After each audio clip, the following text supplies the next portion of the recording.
warahmatullahi wabarakatuh. Perkenalkan, nama saya Riansa Armin Alif, NIM B100192338, Program Studi Ilmu Hukum, Fakultas Hukum Universitas Jambi. Baiklah, di sini saya akan memaparkan tentang penegakan hukum administrasi dan keterkaitannya dengan sosiologi hukum sebagai nilai ujian akhir semester saya di mata kuliah Sosiologi Hukum dengan dosen pengampu Ibu Fitria SHMH. Baik, poin pertama, penegakan hukum secara umum. Pengertian penegakan hukum sebagai suatu proses pada hakikatnya merupakan penerapan diskresi yang menyangkut membuat keputusan yang tidak secara ketat diatur oleh kaidah hukum, akan tetapi mempunyai unsur penilaian pribadi. Secara konsepsional, inti dari penegakan hukum terletak pada kegiatan menyerasikan hubungan nilai-nilai terjabarkan di dalam kaidah-kaidah yang mantap dan sikap tindak sebagai rangkaian penjabaran nilai tahap akhir untuk menciptakan, memelihara, dan mempertahankan kedamaian pergaulan hidup.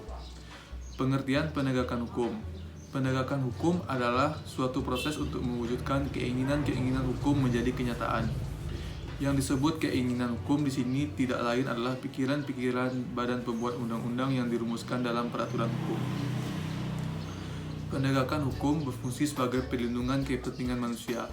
Agar kepentingan manusia terlindungi, hukum harus dilaksanakan. Pelaksanaan hukum dapat berlangsung secara normal, damai, tetapi dapat terjadi juga karena pelanggaran hukum. Dalam hal ini, hukum telah dilanggar harus ditegakkan. Melalui penegakan hukum inilah hukum itu menjadi kenyataan. Dalam menegakkan hukum, ada 3 unsur yang harus diperhatikan, yaitu yang pertama, kepastian hukum, kedua, manfaat, ketiga, keadilan. Poin kedua, problematika penegakan hukum di Indonesia dalam pandangan sosiologi hukum. Faktor yang mempengaruhi penegakan hukum, yang pertama faktor hukum, kedua faktor masyarakat, ketiga faktor kebudayaan, keempat faktor sarana dan fasilitas, kelima faktor penegak hukum. Poin ketiga, karakter penegakan hukum yang ideal dalam negara Indonesia. Yang pertama ada penyidik. Adapun peranan ideal dari penyidik adalah menjunjung tinggi hak-hak asasi rakyat dan hukum negara, di mana peranan seharusnya seorang penyidik adalah yang pertama memelihara keamanan dan ketertiban masyarakat, yang kedua menegakkan hukum, yang ketiga memberikan perlindungan, pengayoman, dan pelayanan kepada masyarakat. Yang kedua, kejaksaan. Peranan yang ideal dari kejaksaan yaitu sebagai lembaga pemerintahan yang melaksanakan kekuasaan negara di bidang penuntutan serta kewenangan lain berdasarkan undang-undang, dan peranan yang seharusnya oleh kejaksaan adalah alat negara yang bertindak sebagai penuntut umum dan pelaksana putusan pengadilan yang telah memperoleh kekuatan hukum tetap serta wewenang lain berdasarkan undang-undang. Yang ketiga ada kehakiman. Peranan yang ideal bagi kehakiman tertuang di dalam undang-undang kekuasaan kehakiman yang menyatakan kekuasaan kehakiman adalah menyelenggarakan peradilan guna menegakkan hukum dan keadilan berdasarkan Pancasila, Undang-Undang Dasar 1945 demi terselenggaranya negara hukum Republik Indonesia. Sedangkan peranan yang seharusnya yaitu menerima, memeriksa, dan mengadili serta menyelesaikan setiap perkara yang diajukan kepadanya.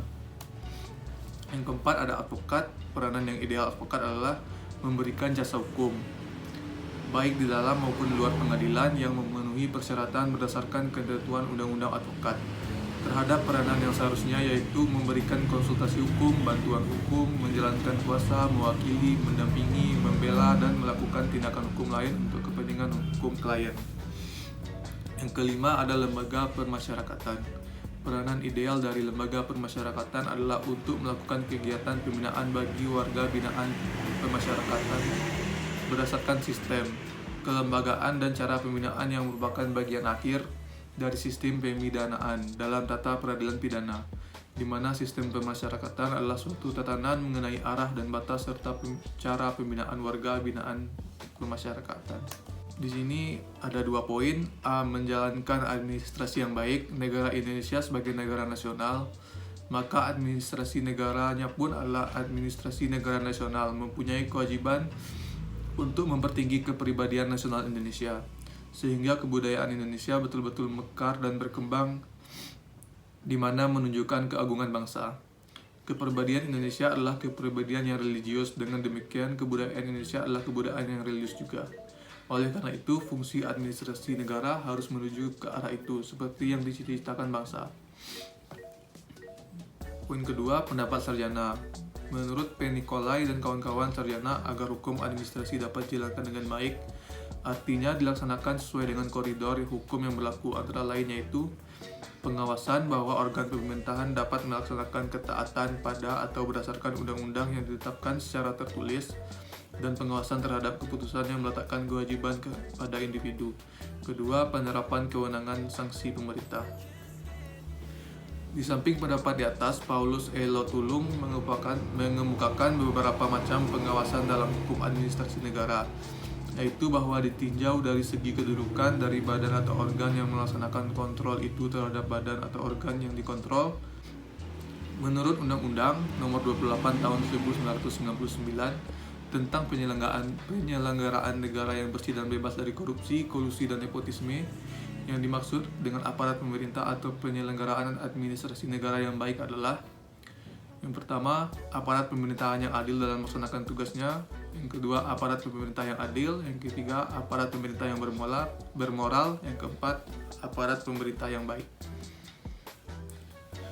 Tujuan dari hukum administrasi yang baik itu sendiri adalah, dalam masa modern sekarang ini, yang dipentingkan bukan hukum administrasi, akan tetapi administrasinya dan tercapainya tujuan dari administrasi dan kemakmuran bagi masyarakat, bukan tercapainya syarat formil saja. Hukum bertujuan untuk menciptakan keadilan berdasarkan keseragaman dan kontinuitas perlakuan dalam hal-hal yang serupa. Artinya dalam hal-hal yang sampai tidak diadakan perbedaan perlakuan yang senantiasa berubah-ubah. Keterkaitan hukum administrasi negara dengan sosiologi hukum. Hukum administrasi negara dengan sosiologi hukum memiliki hubungan korelatif yang begitu erat. Hukum lahir dari kehendak manusia untuk menciptakan kondisi sosial yang aman, damai, dan tertib, agar tujuan dari suatu negara dapat tercapai. Hukum juga sebagai cerminan kehendak manusia yang memiliki peran penting dalam menjaga dan melindungi manusia dari segala kemungkinan buruk yang dapat terjadi akibat hubungan ataupun interaksi sosial. Baiklah, kesimpulannya, adapun penegakan hukum di Indonesia memiliki faktor guna menunjang berjalannya tujuan dari penegakan hukum tersebut adalah penerapan penegakan hukum yang berlaku dalam negara tersebut, penegak hukum, sarana dan fasilitas masyarakat, serta budaya.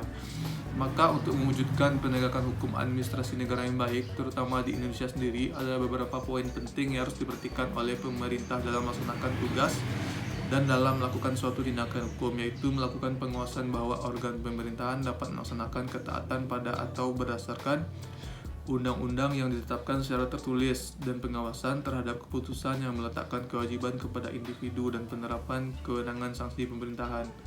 Selain itu, pemerintah juga harus memperhatikan asas-asas yang berlaku bagi pejabat pemerintah administrasi negara.